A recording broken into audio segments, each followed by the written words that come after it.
Hi everyone, my name is Dr. Tom Rofrano from the Natural Medicine Clinic in Palm Beach Gardens, Florida.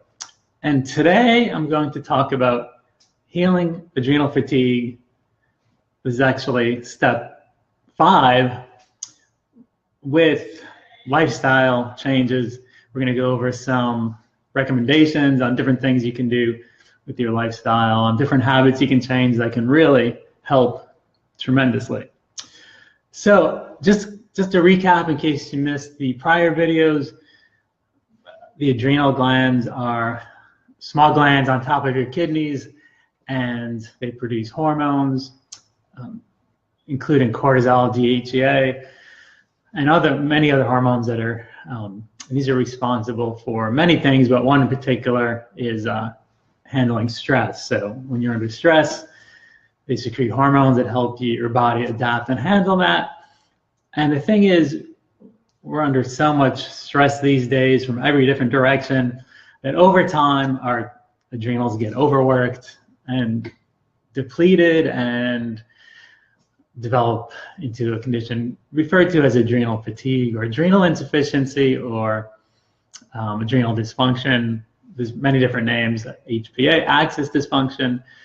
Needless to say, it can cause a lot of symptoms, and almost everyone that comes into our office has these, including fatigue, insomnia, anxiety or depression, difficulty focusing, concentrating, memory issues, just overall aches and pains, immune system weakness. I mean, there's so many different symptoms that come along with this, but basically it just really makes you feel run down. And even exercise can, it's supposed to make you feel better, but people that have adrenal fatigue sometimes feel worse with exercise because they're just so exhausted.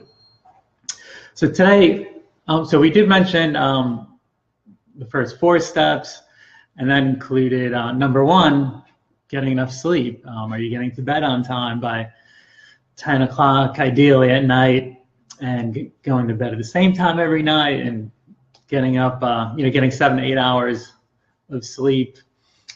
So that's vitally important. The proper type of exercise we talked about in another video. Certain types of exercise are great for healing this, and others can make you worse. So make sure you refer to that video if you're interested in that. And then we talked about the proper diet. I recommend a diet that I come up with called the free diet because it's free of all the common allergens and foods that cause inflammation. So it really helps reduce stress to your system.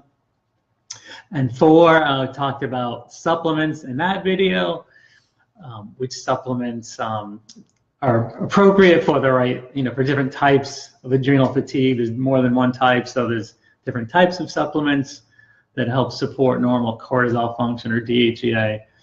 So that's something you can take a look at as well. It's very important. And today we're going to talk about lifestyle changes and routines you can make to help with healing adrenal fatigue. And I could spend an hour or more than an hour on this, but I'm just going to cover a few different, few major points, and just enough to get you started on some really important things that can help. So one of the first things we're going to go over is cell phone use. I was just, in preparing and just doing an outline for this, I just checked online, average time on smartphones. And interestingly, what came up is an actual study these researchers did that where they, enlisted a number of volunteers for this study, put an app on their smartphone to measure their times, their time that they were using it each day.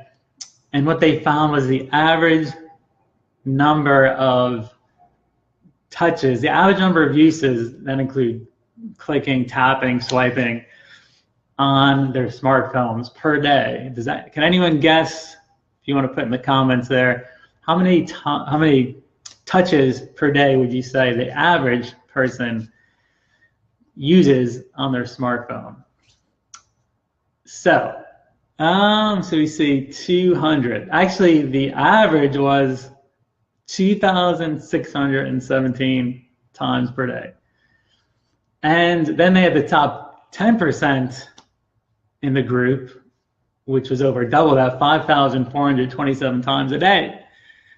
And that's like 2 million times a year, 2 million touches a year on their smartphone. So yeah, I see a couple of people put 200, 400, 500. So yeah, 2,600 times, that's on average, which is huge. And what that means for your adrenals is people are in a constant state of alert.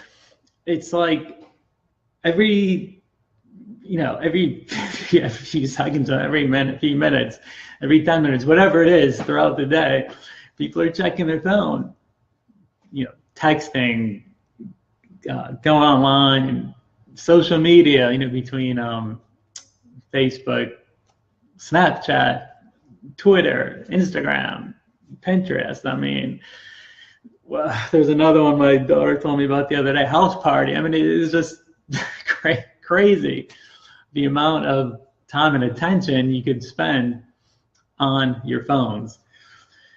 So, and again, what it does, it's like constantly puts you in that state of arousal. It's like it's very stimulating, and then you're not on it, and then you got to check it again.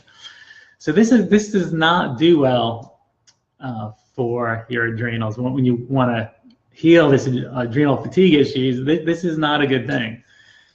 So are you just going to? Am I going to tell you just not to use your phone? Like, I had a patient come in this week who said she was on she was doing great, by the way, just phenomenal, like the best she had in a long time. She said she was on a two-week cell phone detox, which that's the first time I ever heard that. So she was not using her phone for 2 weeks. Well, get calls and stuff, but other than that, so no social media, nothing else. And she said she just felt amazing. I mean, yes, it was hard, went through some withdrawal symptoms, but she was over a week into it and was just feeling amazing. So I'm not really suggesting you necessarily do that, but what you can do is just do like blocks of time, like say at lunchtime, you're going to check your phone. So spend some time at that, and then maybe in the evening after dinner, you're going to check your phone. So maybe it's 3 or 4 times a day that you're going to do it. And this way, in between, you can actually focus and give yourself a mental break where you're not just so stressed out and reacting to all these different things.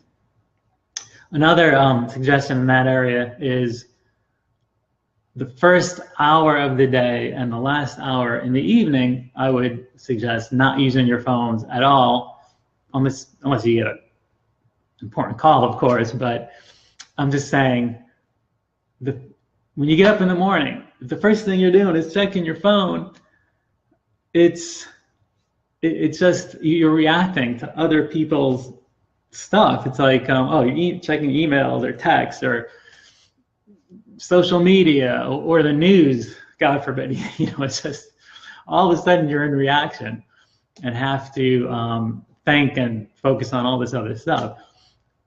And the same thing before bed. How before bed, you're just filling your mind with all this stuff. Instead, in the first hour, what I would do is, and this has helped me tremendously, I did this course, Wake Up Productive by Evan Pagan a few years ago. And this is one thing he said was so important, was that first hour of the day, you wake up and you develop your routine, just no cell phone use or computer use at all. You just, you're relaxing, stretching out, taking a walk, writing your journal, things like that, where you're just getting yourself prepared and centered for the day. And the same thing in the evening, you're winding down, maybe you're writing, you're maybe reading a book, or just basically relaxing. So anyway, that's it for the phones. So we just have, I'll go to this. This goes into the second, step 2 of this, of lifestyle changes. Again, just to reiterate, in the morning, so you're not on your phone, you can, some prayer, meditation.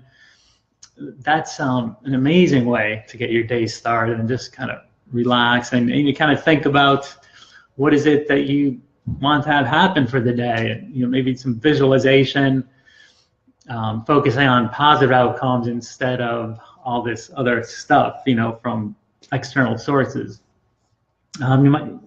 Journaling is phenomenal. You can write down, maybe just write down everything that's on your mind, issues, challenges you're having, and just get it out on paper, and then you can start to, relax about it and focus on solutions. So that is a great habit to get into. And thirdly is getting outside, even if it's just 15 to 30 minutes a day. When I grew up in Connecticut, went to school in New York, New Jersey. So it was, most of the year, the weather was not great. It was freezing outside in the winter, most of the spring and fall. So we had just a few short months. So when I moved to Florida, after I graduated, I thought, oh God, I'm going to be at the beach, all day, and be outside. I can spend an hour or two outside every day. But that hasn't happened because we just get so caught up in working and all this stuff that we do inside. So I found that just getting outside, even during the day, at lunchtime, taking a walk for 15 minutes, 15, ideally closer to 30, but even 15 minutes, I found, just to clear my head and just relax, and really helps take the edge off, and it can make a big difference. Just something as simple as that. So let's see. Those are just my top 3 things for today. Between what to do with this cell phone, the smartphones now. See if you can break that down, compartmentalize that time. Instead, first hour in the morning, and then hour in the evening, journaling, prayer, meditation, relaxing, stretching out, and thirdly, getting outside for a walk every day, even if it's just 15 minutes to clear your head and just relax. So those 3 things can make a huge difference. I know they have for me. So let me know how that works for you, and if you have any comments, leave them below. Be happy to get back to you on those, and check out our website, nmcwellness.com. You can opt in for our email address. We send out regular emails on different health topics, and look forward to seeing you next week on our next health video. Thanks very much for joining me today, and we'll see you next time.